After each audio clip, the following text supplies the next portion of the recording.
성경에는 남성들만이 나오는 것이 아니고 여성들도 많이 나옵니다. 한 3,000명 좀 못 미치는 인물의 이름이 나오는데 여성들의 이름도 적지 않게 등장하죠. 거기에는 참 좋은 여인분들도 있고 참 나빴다 싶은 그런 여인분들도 있습니다. 좋은 분들은 모세의 어머니였던 요게벳, 또 사무엘의 어머니셨던 한나를 비롯해서 나오미, 또 룻, 수넴 여인 또는 수로보니게 여인, 이런 분들이 좋은 여인으로 등장하죠. 특별히 예수님의 곁을 지켰던 이들은 슬기롭고 훌륭하기까지 했습니다. 바로 예수님 곁에서 물질로 도우셨던 예수님의 여제자들인데, 12제자, 남제자만 있는 게 아니에요. 여제자도 분명히 엄연히 있었습니다. 그러니까 남성 중심의 사회이기 때문에 12명의 제자를 더욱더 부각시키고 이들을 사도로서 이렇게 조명했습니다마는 엄연히 여제자들이 있었습니다. 요한나, 수산나, 마리아 등 이런 분들이죠. 그런가 하면 바울의 곁에도 훌륭한 분들이 많이 계셨습니다. 브리스길라와 또한 루디아, 베베, 누르베나, 두르보사, 그리고 율리아 등. 그런가 하면 나쁜 여인도 만만치 않게 등장하는데, 아합 왕의 부인이었으며 그리고 이방 신들을 들여와 섬겼던 페니키아 출신 옛 바알의 딸이었던 이세벨 여왕도 있었습니다. 아수에로 왕, 이 아수에로 왕의 명령을 거역했던 그의 부인이었던 와스디라고 하는 여인도 나쁜 이미지로 등장하죠. 고통당하는 남편에게 위로의 한마디는 건네기는커녕 하나님을 저주하고 나가 죽어라고 그렇게 했던 욥의 아내가 나쁜 아내 전형으로 나오기도 합니다. 세례 요한의 목을 베게 했던 헤로디아가 나쁜 여인이요, 남편과 공모하여 성령을 속였던 삽비라가 나쁜 여인으로 등장합니다. 그렇다면 우리는 어떤 사람입니까? 성경의 인물을 보는 까닭은 무엇입니까? 그 수많은 인물들과 사건을 공부하는 이유는 무엇입니까? 삼인행의 필요아사라고 3명이 길을 걸어가면 그 중에는 반드시 나의 스승이 있다. 그 가운데는 나쁜 사람도 있을 것이고 좋은 사람도 있을 것인데 그들 모두에게서 배울 점이 있다. 타산지석을 삼으라고 하는 이야기인데, 좋은 여인을 볼 때도 우리는 배워야 될 것이고 나쁜 여인을 볼 때도 우리는 배울 것이 있을 것입니다. 이제 한 여인을 제가 얘기할 텐데 이 여인을 통하여서 교훈을 잘 받으시고 다 슬기로운 여인 또한 슬기로운 성도님들이 다 되시기를 주의 이름으로 축원합니다. 사사기 5장 11절 말씀을 우리 유건사님 읽어주셨는데, 거기에 보면 깰지어다 깰지어다 드보라야 깰지어다 깰지어다. 깰지어다가 2번 나오고 중간에 드보라 이름이 딱 묻혀 있고 뒤에 또 2번 연속 나오잖아요.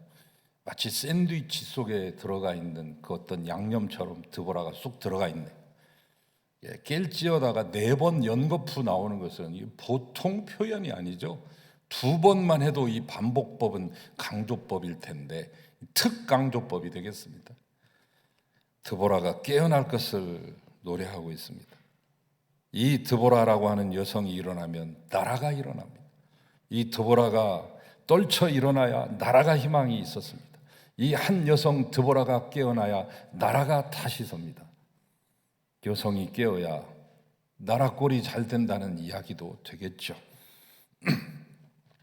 벌써 한 32년이 됐어요.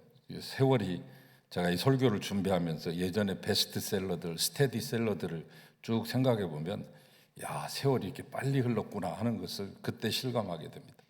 벌써 1991년에 우리 서점가를 강타했던 그 당시 베스트셀러가 있습니다. 공자가 죽어야 나라가 산다고. 김경일 교수님이 쓰신 것인데 많은 논란도 있었죠. 지난 600년간 우리 한국인의 정신 세계를 송두리째 지배해왔던 유교 문화의 허위와 위선의 정면으로 도전장을 낸 시대 문제작이 되겠습니다.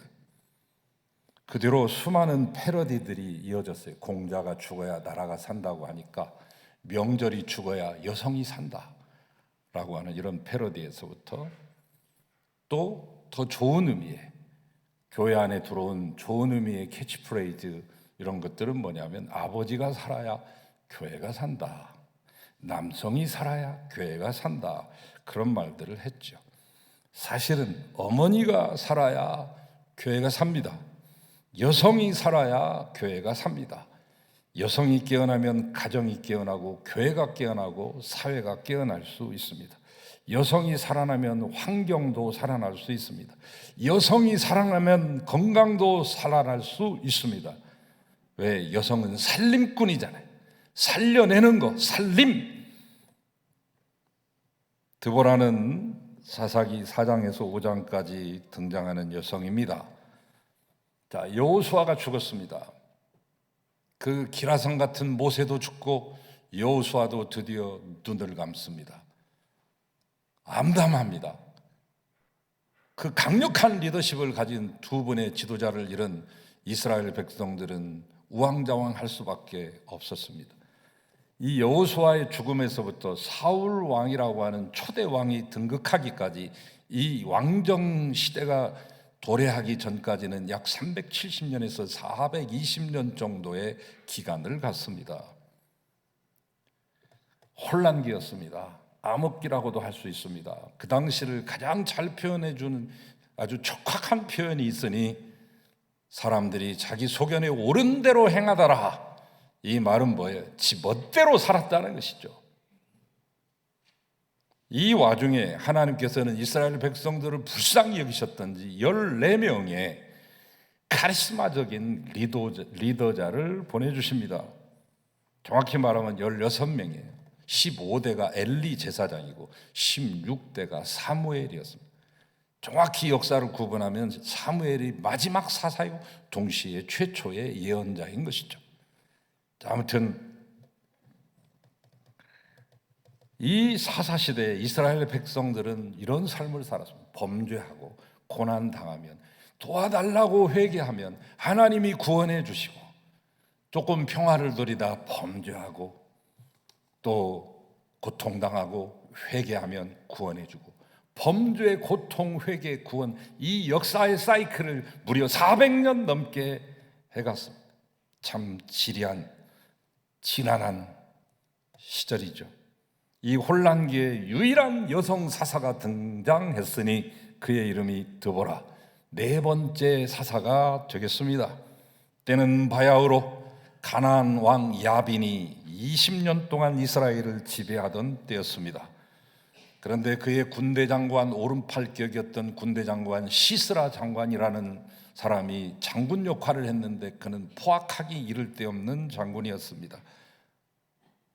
인정사정 볼 것 없습니다. 피도 눈물도 없는 포악한 사람이죠.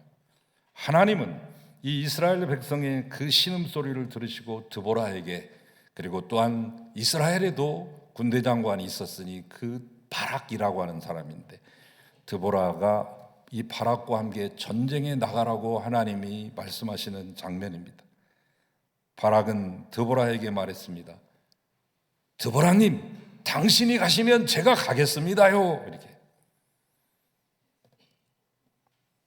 드보라의 치맛자락을 붙잡은 이 바락을 보십시오. 그러자 드보라는 바락에게 이렇게 말했습니다. 내가 너하고 같이 가주기는 한다마는 승리할 거야. 그러나 승리한 후에도 너의 이름은 날리지 못할 것이다. 저 시스라는 여인의 손에 죽을 것이니까. 전쟁이 한참입니다. 이제 가나안 군대가 패주하기 시작합니다. 그 용맹했던 시스라 장군도 걸음아 나살려라 하면서 주랭랑을 칩니다. 그러다 마침 어느 천막 곁을 지나는데 아는 사람 천막이에요. 평소에 알았던 헤벨이라고 하는 사람의 천막인데 그 헤벨은 양치러 갔고 마침 그 부인만 남아 있습니다. 그 부인의 이름은 야엘. 시스라는 이 야엘에게 물을 좀 달라고 말합니다. 물 좀 주소. 그러자 물 대신, 여러분, 이 목축인들, 광야에서 사는 베두인들은 손님이 오면 의례껏 물처럼 대접하는 것, 빠져서는 안 되는 대접의 최고 품목이 뭐냐면 젖이죠. 젖을 짜가지고 발효된 야쿠르트, 이것을 대접하는 것이 그들의 최고의 이 대접인데, 이 야쿠르트를 꿀떡꿀떡 먹고 잠이 들었습니다. 왜냐하면 발효위는 최고의 수면제이기 때문이죠. 잠자기 전에 말했습니다. 누구든 나를 찾거든 없다고 말하고 시스라의 이름이 나오거든 그런 사람 모른다고 그렇게 손사래를 치라고, 그렇게 신신당부하고 깊은 잠이 들죠. 이때 야엘이 몰래 장막에 숨어 들어가 이 시스라의 몸에 말뚝을 박아 죽였습니다. 정확히 말하면 그 부인은 관자놀이입니다. 관자라고 하는 것은 우리 어르신들이 상투를 틀고 갓을 쓸 때 이 머리를 단정하게 묶기 위해서 여기다 망건을 쓰는데, 망건에 이 줄이 있어요. 머리 크기에 따라서 잡아당기는 당줄입니다. 이 당줄을 쫙 잡아당겨가지고 묶을 때가 있어야 되잖아요. 묶어야 되는 부위가 바로 여기 관자 부분입니다. 여기에다가 단추 같은 것을 구멍을 내서 달았어요. 그 구멍에다가 집어넣어가지고 묶었던 것이죠. 옥이나 그리고 짐승의 뼈 같은 것으로 이렇게 동그랗게 묶어가지고 바로 여기 숨 쉬는 곳, 맥박이 뛸 때 벌떡벌떡하는 곳, 이 귀와 눈 사이에 움푹 패여 있는 곳, 한의학에서는 태양혈이라고 말하고 영어로는 the temple, 템플이 여기입니다. 템플과 같은 곳입니다. 신전과 같은 곳입니다. 여기 잘못 건들면 사람이 죽는 것인데, 이 야엘이 시스라의 그 관자놀이, 관자가 뛰어논다고 해서 관자가 노는 자리라고 관자놀이라고 하는 것이죠. 그곳에다가 커다란 말뚝을 대고 무거운 쇠망치로 내려치니 그것이 바로 말뚝이 머리를 뚫고 땅에 박혔다, 이렇게 말하고 있습니다. 여성분들이 얼마나 강한지 이 야엘 여인을 통해서 우리가 볼 수 있습니다. 죽다가 살아나는 해산도 여성들은 예사로합니다. 요즘 4명 이상 나오면 다둥이라고 말하고 애썼다고 말하지만 옛날 어머니들은 다 그렇게 낳았습니다. 낳고 나서도 본인 스스로 탯줄 끓고 본인이 미역국 끓여서 먹고 또 밭일 나가셨던 분들인데, 이 21세기에도 이 계명천지 대한민국에도 아이를 지금도 14명을 낳고 16명을 낳는 여성들을 보면 정말로 강합니다. 아마 남자 보고 애기 낳으라고 하면 절반쯤 낳다가 포기하든지 자기가 먼저 죽을 거예요. 여러분, 정말 여성들은 강하고 힘이 있습니다.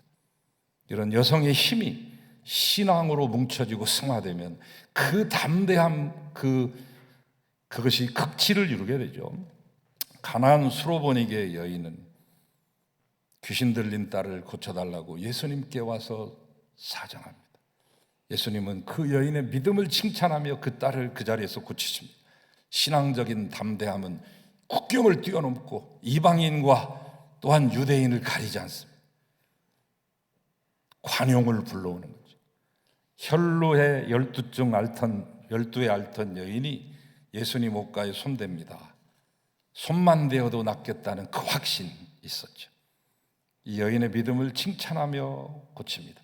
신앙적인 담대함은 치유를 불러오는 것이죠.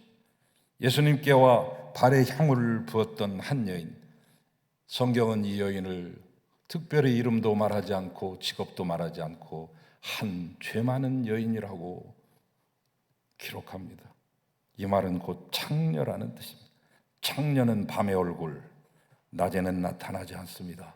그런데 이 벌건 대낮에, 그것도 바리새인의 집에 나타나서, 아니 거기가 어딘데 예수님에게 불이하게 모은 돈으로 산 비싼 향유를 퍼붓는 것입니까?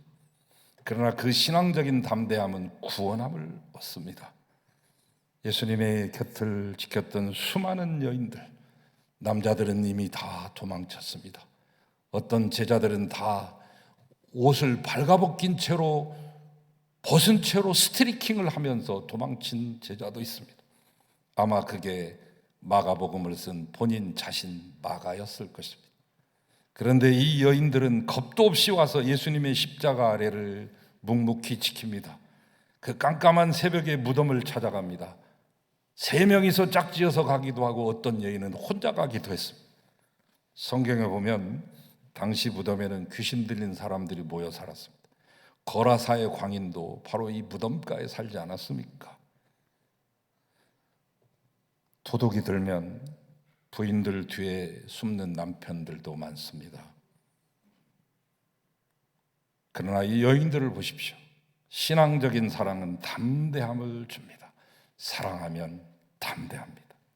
사랑하면 사랑하는 일 위해 목숨까지 바칠 수 있습니다. 디모데 참 훌륭한 사람이죠. 어린 나이에, 그 약관의 나이에 불과 30이 넘기도 전에 가장 큰 교회였던 에베소 교회를 담임하는 담임 목사가 되었으니 얼마나 두렵고 떨리는 일입니까? 그러나 사도 바울이 말했잖아요. 디모데야, 사람들로 하여금 너의 연소함을 업신여기지 못하게 하고 오직 모든 일에 본을 보이는 삶을 살고 덕을 세우거라.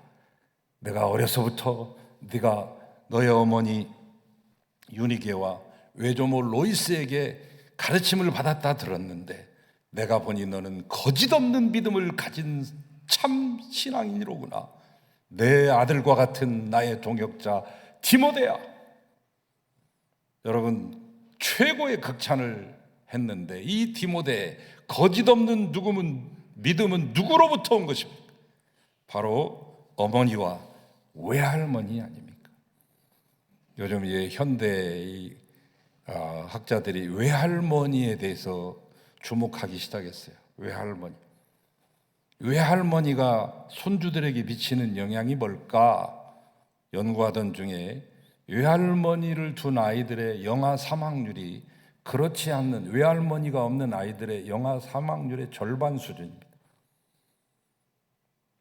여러분, 어머니만 중요한 게 아니라 외할머니도 중요합니다. 외할머니만 중요한 것이 아니라 할머니도 중요하죠. 여성의 힘이 얼마나 큰가를 말해주는 단적인 예라고 볼 수 있습니다. 순교자 추기철 목사님의 사모님 대단하셨죠. 오정모 사모님, 주 목사님이 평양 남산 경찰서에 2번 구속되었을 때 이 사모님 담요 한 장 가지고 강단 밑에 깔아놓고 목사님 추록하실 때까지 철야 기도와 금식 기도를 그치지 않으셨던 분이죠.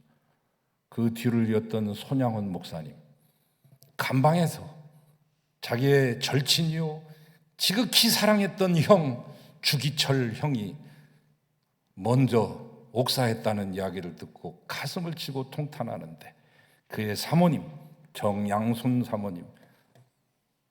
사모님께서 그 비참한 모습을 보면서도 당신이 만약 신사참배하고 나오면 내 남편 아닙니다.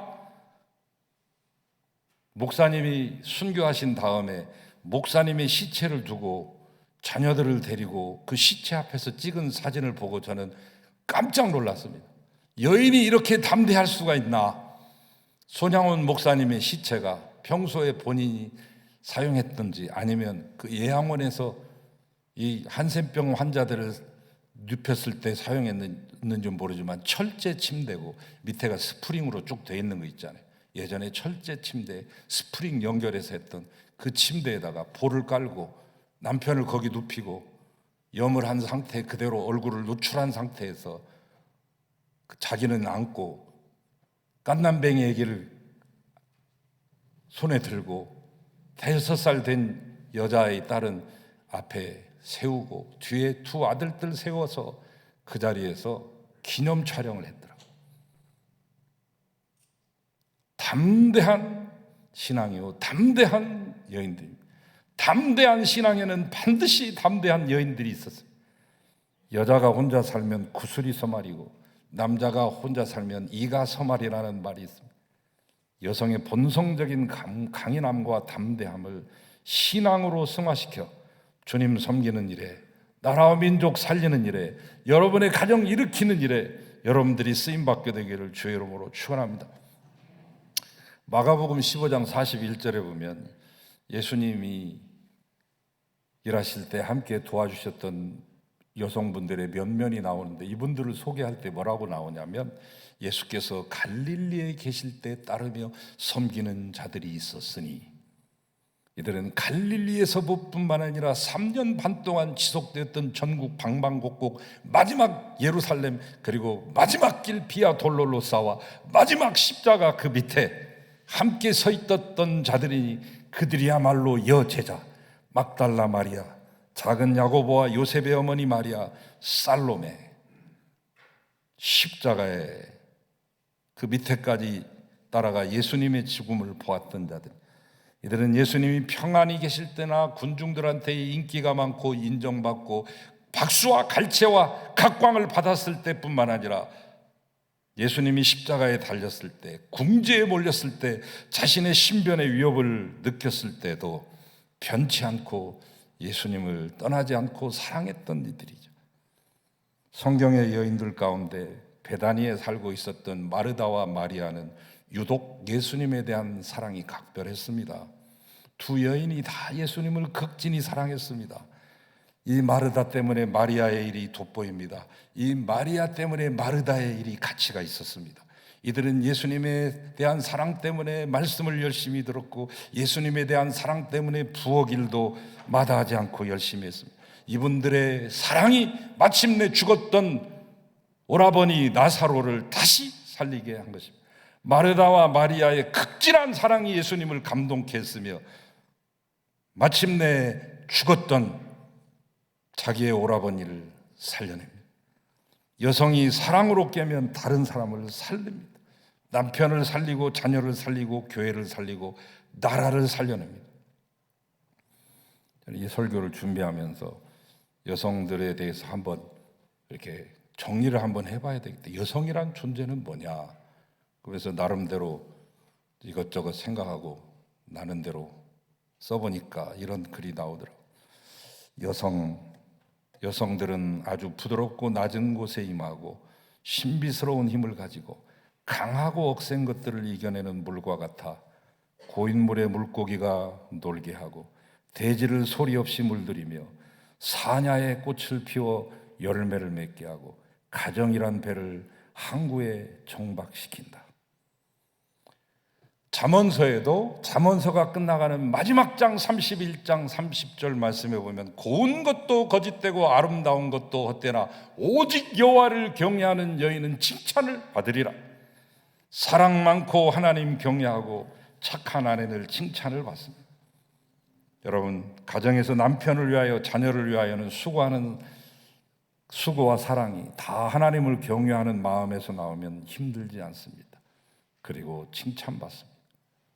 모든 여성들이 이런 분들이 되시고 모든 성도들이 이런 분들이 되시기를 축원합니다. 로마서가 끝나는 16장, 바울은 로마 교회에 있는 성도들에게 안부를 전하면서 마지막 영화에 나오는 장면 엔딩 크레딧처럼 로마서 16장을 써내려 가는데, 거기에 여성 동역자들에 대한 칭찬을 아끼지 않습니다. 나의 동역자 브리스가, 나의 사랑하는 에베네도, 많이 수고한 마리아, 내 사랑하는 암블리아, 주 안에서 수고한 두루베나와 두루보사, 주 안에서 택하심을 입은 루포의 어머니여. 사랑하는 여성 여러분들에게 우리 주님께서 친히 붙여주실 수식어는 무엇일까요? 여러분에게 부디 이 좋은 수식어들이 다 붙여지기를 바랍니다. 아니, 더 좋은 수식어를 얻으시기를 축원합니다. 신앙적인 담대함을 가지고 변치 않는 사랑으로 좋은 이름으로 칭찬받는 여성들이요 성도들이 되시기를 주의 이름으로 축원합니다. 하나님 감사합니다. 더 좋은 수식어들을 붙게 하시옵소서. 그래야 하기 위해서 더 많이 기도하고 더 많이 찬송하고 더 많이 움직여 주님을 나타내게 하시옵소서. 우리 송암교회 여신도들을 사랑해 주시고 우리 교회를 지켜주시는 예수님의 이름으로 기도하나이다. 아멘.